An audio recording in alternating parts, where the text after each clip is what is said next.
I'm Liz. Today I'm going to share with you an exercise where we bring pelvic floor awareness to our relaxed diaphragmatic breath. If you're unsure on how to do a relaxed diaphragmatic breath, then check out our video on how to do this. When we're thinking about doing a relaxed diaphragmatic breath, I want you to think about your abdomen and your pelvic region as a canister. At the top of this canister you have your thoracic diaphragm. Around the sides you have your deep abdominals. At the floor you have your pelvic floor, and at the back you have your multifidus. Every time we do a relaxed diaphragmatic breath, our diaphragm, which is a dome-shaped muscle, will descend. And at the same time, our pelvic floor, which is at the bottom, will lengthen and also descend slightly.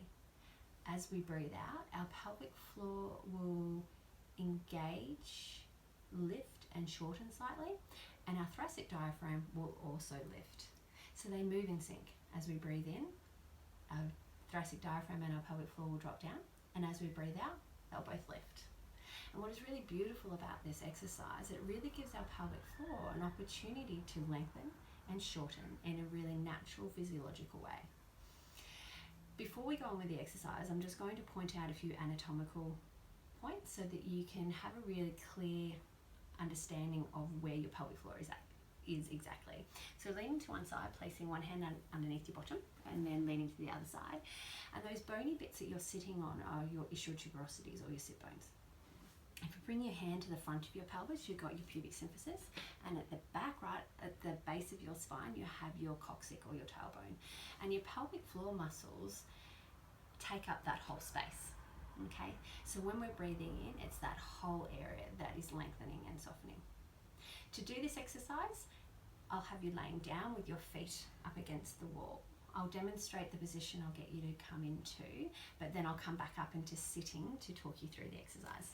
So coming down onto your back, so making sure you come down onto your side and then roll onto your back. Placing your feet onto the wall. Your knees and your hips should be at about 90 degrees. And just taking a couple nice relaxed breaths in through your nose. Feeling your ribs and your belly expand as you breathe in. And as you breathe out, maybe a little gentle engagement through your deep abdominals.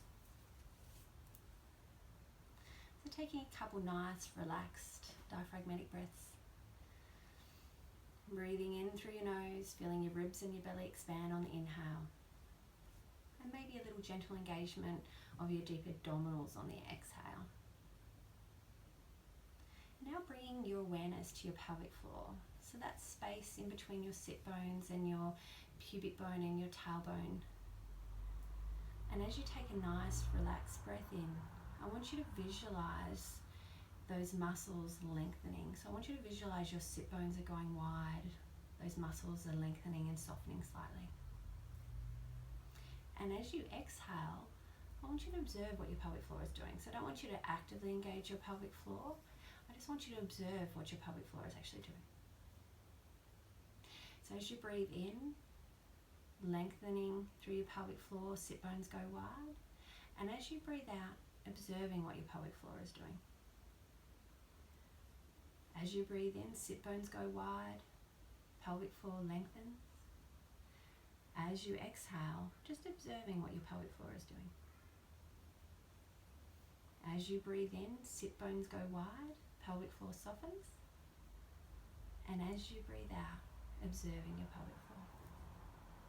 You can continue doing this for 5-10 minutes. Once you get used to doing it on the floor with your knees up against the wall, then you can bring it into your everyday life. If you're sitting down on a chair and you feel like you're starting to build up tension in your pelvic region, then it can be a really good way to let go of some of that tension from sitting all day.